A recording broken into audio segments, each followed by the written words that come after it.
Hello friends, आज हम पढ़ने वाले हैं मेनली डायरेक्शन के बारे में। जितने भी अभी तक हमने वेक्टर क्वांटिटी पढ़े हैं उनके डायरेक्शन को निकालने की किस तरीके से हम कैलकुलेट कर सकते हैं उसको हम पढ़ने वाले हैं। लेकिन उसको समझने से पहले हमारा कुछ टॉपिक बच चुका है उसे हम कवर करेंगे। तो एक्सेलरेशन के बारे में हम पढ़ने वाले हैं। तो एक्सेलरेशन क्या होता है समझते हैं। The rate of change in velocity with respect to time is called acceleration.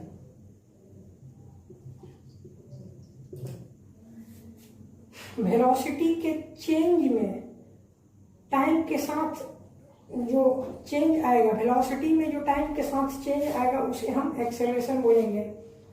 तो अगर हम एक्सेलरेशन, एवरेज एक्सेलरेशन की बात करें तो उसका जो फॉर्मूला होता है that is delta we upon delta T. और अगर हम इंस्टेंटेनियस एक्सेलरेशन की बात करें तो इसका फॉर्मूला जो होता है वो D V upon D T होता है। किसी मूवमेंट पर अगर आपको एक्सेलरेशन कैलकुलेट करने हैं तो उसका formula D V upon D T. And अगर एवरेज एक्सेलरेशन की अगर आप बात करते हैं तो उसका formula D V upon D T होगा।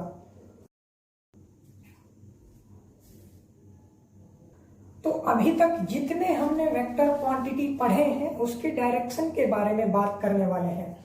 तो पहला फर्स्ट मैं ये बोलूँगा कि डिस्प्लेसमेंट की डायरेक्शन के बारे में बात करेंगे हम।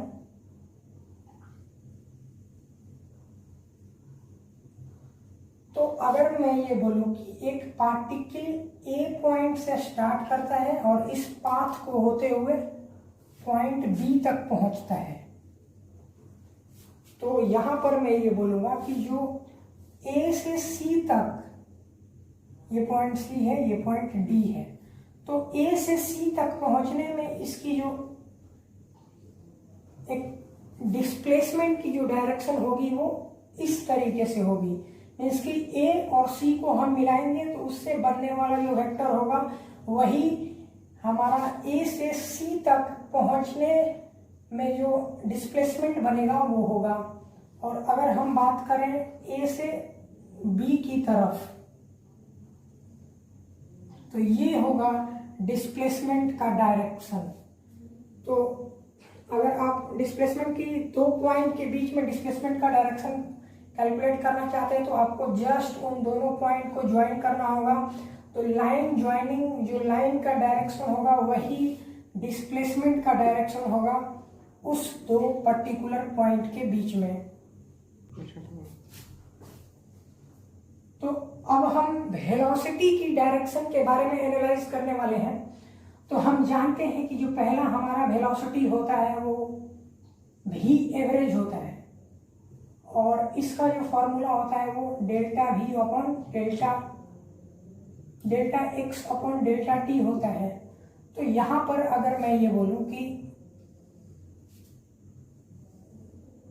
ये एक्स वर्सेस टी कर्व है, ठीक, और पार्टिकल टाइम के रिस्पेक्ट में मान लिया लेट से इस तरीके से चलती है।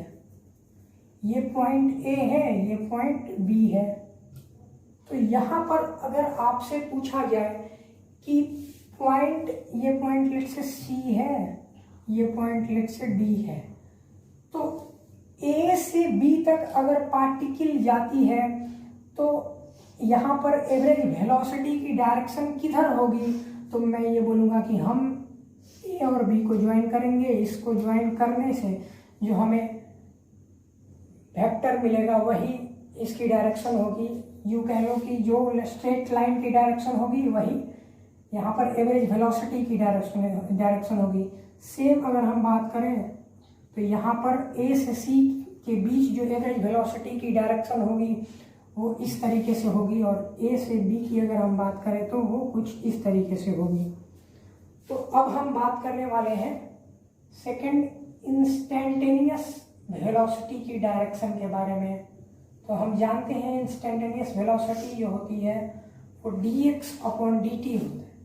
तो यहाँ पर अगर ये कर्व दे रखा है x वर्सेस t कर्व और एक पार्टिकल पॉइंट A से पॉइंट C तक ट्रेवल करती है, तो यहाँ पर मैं ये बोलूँगा कि पॉइंट, हम जानते हैं कि जो इंस्टेंटेनियस वेलोसिटी होती है वो किसी मोमेंट पर निकाली जाती है, यूँ कह लो किसी पॉइंट ऑफ टाइम पर कैलकुलेट की जाती है। तो अगर मैं ये बोलूँ कि इस पॉइंट ए पर इंस्टेंटेनियस वेलोसिटी की डायरेक्शन अगर आपको पता करने हैं तो टेंजेंट एट दैट पॉइंट हम कर्व पे टेंजेंट ड्रॉ कर देंगे और वही उस पॉइंट पर इंस्टेंटेनियस वेलोसिटी की डायरेक्शन को बताती है। यहाँ पर डी की अगर हम बात करें तो वो कुछ इस तरीके से होगी, सी पे इधर की तरफ। तो इस तरीके से आप भी इंस्टेंटेनियस की डायरेक्शन को एक्स वर्सेस टी कर्व में कैलकुलेट कर सकते हैं। तो अब हम बात करने वाले हैं एक्सेलरेशन पे। अगर हम एक्सेलरेशन की बात करें तो हमने दो तरह की एक्सेलरेशन पढ़ी है, ए एवरेज जो कि होता है delta we upon delta T. तो अगर हम वी टी कर्व पे बात करें तो यहाँ पर अगर पार्टिकल ए से कोई पॉइंट बी तक पहुँचता है तो यहाँ पर मैं ये बोलूँगा कि जो ए से बी के बीच एवरेज एक्सेलरेशन की जो डायरेक्शन होगी वो line joining A to B होगी और यही जो लाइन बनेगा वो एक्सेलरेशन की, एवरेज एक्सेलरेशन की डायरेक्शन को बताएगा। यहाँ पर अगर हम सेकेंड बात करें तो हमने पढ़ा एक्सेलरेशन इंस्टेंटेनियस, किसी इंस्टेंट पर एक्सेलरेशन की जो वैल्यू होती है हम जानते हैं वो D V upon D T होती है। तो यहाँ से मैं ये बोलूँगा कि किसी पॉइंट पर अगर आपको इंस्टेंटेनियस एक्सेलरेशन की वैल्यू कैलकुलेट करने हैं तो आपको just draw tangent at that point, आपको उस पॉइंट पर टेंजेंट ड्रॉ करने हैं जिससे आपको इंस्टेंटेनियस एक्सेलरेशन की वैल्यू पता चलती है। और ऐसा टेंजेंट ड्रॉ करने से हमें इंस्टेंटेनियस की वैल्यू क्यों पता चलती है उसका कारण समझ लेते हैं। तो यहाँ पर इंस्टेंटेनियस वेलोसिटी जो है वो D V upon D T है, मीन्स की v का differentiation with respect to t।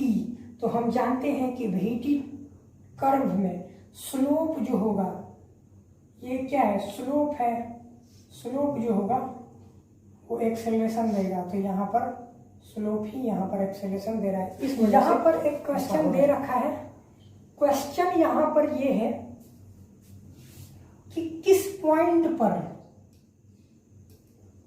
Instantaneous velocity and average velocity की जो डायरेक्शन है वो सेम है। At what point direction of v average equal to v instantaneous. यहाँ पर मैंने इक्वल दिखाया है बट इसका कहने का मतलब ये है कि किस पॉइंट पर एवरेज वेलोसिटी और इंस्टेंटेनियस वेलोसिटी की जो डायरेक्शन है वो सेम है। तो यहाँ पर मैं ये बोलूँगा कि जो पहले हम इंस्टेंटेनियस वेलोसिटी की डायरेक्शन को हर पॉइंट पर देख लेते हैं कि वो कहाँ पर है। तो अगर हम इस पॉइंट की बात करें तो वो इधर है, इस पॉइंट पे इधर, इस पॉइंट पे इधर, इस पॉइंट पे कुछ इधर होगा और इस पॉइंट पे अगर हम बात करें तो वो कुछ इधर होगा। और वही अगर हम एवरेज की डायरेक्शन की अगर हम बात करें तो अगर हम ए से सी तक गए तो एवरेज वेलोसिटी का डायरेक्शन इधर होगा।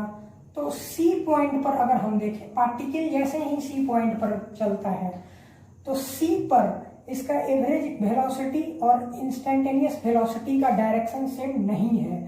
ठीक उसी तरह से अगर हम पॉइंट डी की तरफ चलते हैं तो यहाँ पर भी सेम नहीं है, वो कुछ इस तरीके से होगा और इंस्टेंटेनियस की डायरेक्शन इधर है।